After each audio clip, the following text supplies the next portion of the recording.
भगवान की लीला, भगवान का धाम, ये चतुष्टय, ये चारों चीजें कहने के लिए अलग अलग हैं। तत्वतः भगवान का नाम भी भगवान ही है, भगवान का रूप भी भगवान ही है, भगवान की लीला भी भगवान ही है और भगवान का धाम भी भगवान ही है। रामस्य नाम रूपं च लीलाधाम परात्परम् एतच्चतुष्टयं नित्यं सच्चिदानंद विग्रहम्। रामस्य नाम रूपम च, भगवान का नाम, भगवान का रूप, लीला और धाम, एतच्चतुष्टयं नित्यम सच्चिदानंद विग्रहम्, ये चारों सच्चिदानंद विग्रह। तो ये कथा हम जो श्रवण करते हैं, ये कथा ही भगवान, कथा के रूप में भगवान ही हमारे कानों में प्रवेश करते हैं। प्रविशति हृदि तेषां भक्ति सूत्रोपनद्धः, भक्ति के सूत्र में नद्ध होकर से हमारे हृदय में प्रवेश करते हैं और हृदय में हमारी जैसी भावना होती है, उस भावना के अनुकूल भगवान तदाकाराकारित हो जाते हैं। ये शब्द बड़ा कठिन लगता होगा, तदाकाराकारित, क्या मतलब हुआ इसका? तो कहते हैं जैसे जब खेत में आप पानी लगाते हो सींचने के लिए, पानी का कोई आकार नहीं होता, लेकिन पानी जब नाली के माध्यम से खेत में पहुंचता है तो खेत अगर तिकोना है तो पानी तिकोना हो जाता है, खेत अगर चौकोर है तो पानी चौकोर होता है। जैसा खेत होगा उसी दृष्टि से वो पानी फैल करके उस आकार में हो जाता है। उसी प्रकार हमारे हृदय की जैसी भावना होती है, उस भावना के अनुकूल रसरूप परमात्मा हृदय में प्रवेश करके तदाकाराकारित हो जाता है, उसी आकार में आकारित। तो कथा के माध्यम से भगवान ही हमारे अंतःकरण में प्रवेश करते हैं और ये कथा हमें ऐसी दृष्टि प्रदान करती है कि हम सूक्ष्म तत्व परमात्मा का अनुभव कर सके। स्वयं भगवान श्री कृष्ण कहते हैं कि यथा यथात्मा परिमृज्यते सौ मत्पुण्यगाथा श्रवणाभिधानैः तथा तथा पश्यति वस्तु सूक्ष्मम् चक्षुर्यथैवांजन संप्रयुक्तम। भगवान कहते हैं कि यथा यथात्मा परिमृज्यते सौ मत्पुण्य गाथा श्रवणाभिधानैः, हमारी इस पुण्य गाथा को ज्यों ज्यों भक्त श्रवण करता है त्यों त्यों उसकी आत्मा का परिमार्जन होता है। आत्मा का परिमार्जन से तात्पर्य, आत्मा तो अत्यंत सूक्ष्म है, उसका परिमार्जन क्या होना, वो तो निर्मल है ही है। ईश्वर अंश जीव अविनाशी चेतन अमल सहज सुखराशि। तो आत्मा का परिमार्जन जो कहते हैं, इसका मतलब आत्मा माने बुद्धि, आत्मा माने मन, आत्मा माने मति। इस प्रकार से हमारी मति आत्मा बुद्धि का परिमार्जन होता है, क्योंकि सब विकार इसी में, विकार करण में होता है। इंद्रियां जो हैं ये करण हैं, बाह्य कर्मेंद्रिय और ज्ञानेंद्रिय और चार अंतःकरण विकार यहीं तक होता है, आत्मा में विकार नहीं होता। आत्मा तो निर्विकार है, आत्मा में विकार कहां से? आत्मा को तो सभी सिद्धांत में निर्विकार ही स्वीकार किया। आत्मा में किसी प्रकार का कोई विकार कभी होता ही नहीं।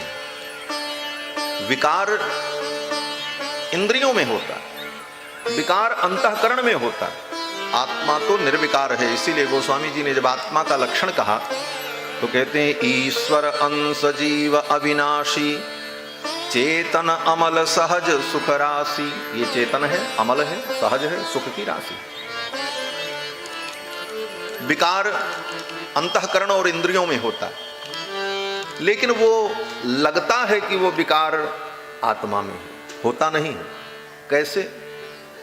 वह जैसे स्फटिक मणि होती है, वो महात्मा लोग स्फटिक मणि की माला पहनते हैं, स्फटिक की माला। तो कोई स्फटिक का बड़ा पिंड हो और उस स्फटिक पिंड को उठा करके देखो, उसमें आर पार कहीं कोई विकार नहीं होता। वो धवल वर्ण है, निर्मल है, उसका अपना कोई रंग रूप रंग नहीं है, उसके अंदर कोई विकार नहीं है।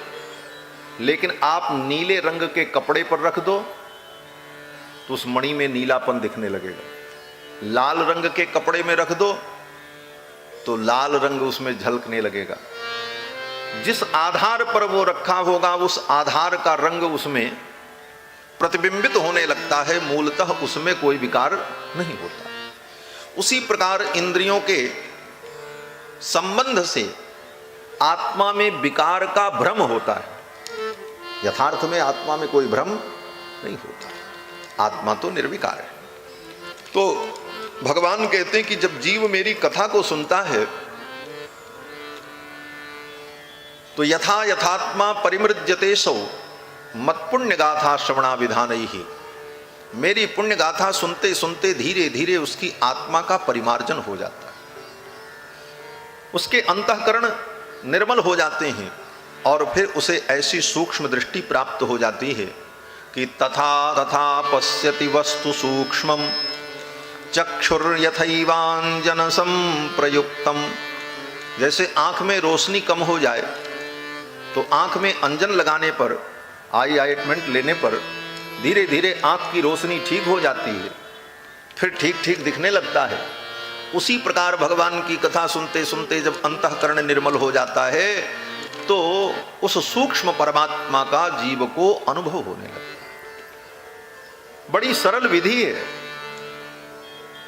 जिस परमात्मा का दर्शन पाने के लिए बड़े बड़े मुनि महात्मा योग समाधि ज्ञान इसका अनुष्ठान करते हैं और तब जाकर के कहीं ध्यान में परमात्मा का दर्शन होता है, योगे हृदय गम्यम, तब योगियों के हृदय में ध्यान में भगवान आते हैं। लेकिन भक्तों के लिए भगवान कहते हैं, भक्तों के लिए हमने सरल मार्ग खोल दिया है, केवल हमारी कथा सुनते रहें, बस धीरे धीरे उनको मेरा अनुभव हो जाएगा। केवल कथा श्रवण मात्र से जीव को भगवत तत्व की अनुभूति हो जाती है। और कथा सुनना क्या है? बोले ये भक्ति है। नवधा भक्ति में एक भक्ति है, भगवान श्री राम के अनुसार ये दूसरी भक्ति है और भक्त प्रहलाद के अनुसार ये पहली भक्ति है। राम जी तो कहते हैं प्रथम भगति संतन कर संगा, दूसरे रतिमम कथा प्रसंगा। और प्रहलाद जी कहते हैं श्रवणम कीर्तनम विष्णु स्मरणम पाद सेवनम। पहली भक्ति श्रवण है, भगवान की दृष्टि से दूसरी और भक्तों की दृष्टि से पहली। तो कथा श्रवण एक भक्ति है। और गोस्वामी जी कहते हैं कि रघुबर भगति बारी छालित चित। भगवान रघुनंदन की भक्ति करते हुए, कथा श्रवण करते हुए हमारा चित्त, हमारी आत्मा निर्मल हो जाती है। रघुबर भगति बारी छालित चित, बिन प्रयास ही सूझे। वही बात जो भगवान कह रहे हैं कि यथा यथा पश्यति वस्तु सूक्ष्मम। गोस्वामी जी उसको कहते हैं कि रघुबर भगति बारी छालित चित, बिन प्रयास ही सूझे। और तुलसीदास कह चिद बिलास, जग बूझत बूझत बूझे। बड़े बड़े ज्ञानी जिसको बूझते बूझते थक जाते हैं, भक्त उसको कथा सुन करके समझ लेते। कथा श्रवण मात्र से परमात्म तत्व का जीव को अनुभव हो जाता है। इसलिए बड़े बड़े ऋषि मुनि महात्माओं ने भगवान की कथा का आश्रय लिया। बड़े बड़े ज्ञानी महात्मा भी कथा श्रवण करते हैं। श्री रामचरितमानस में आप अनुभव करते हैं कि श्री गरुण जी महाराज काकभूषुंड जी के पास कथा श्रवण करने के। गरुण जी कौन है? वेदात्मा है।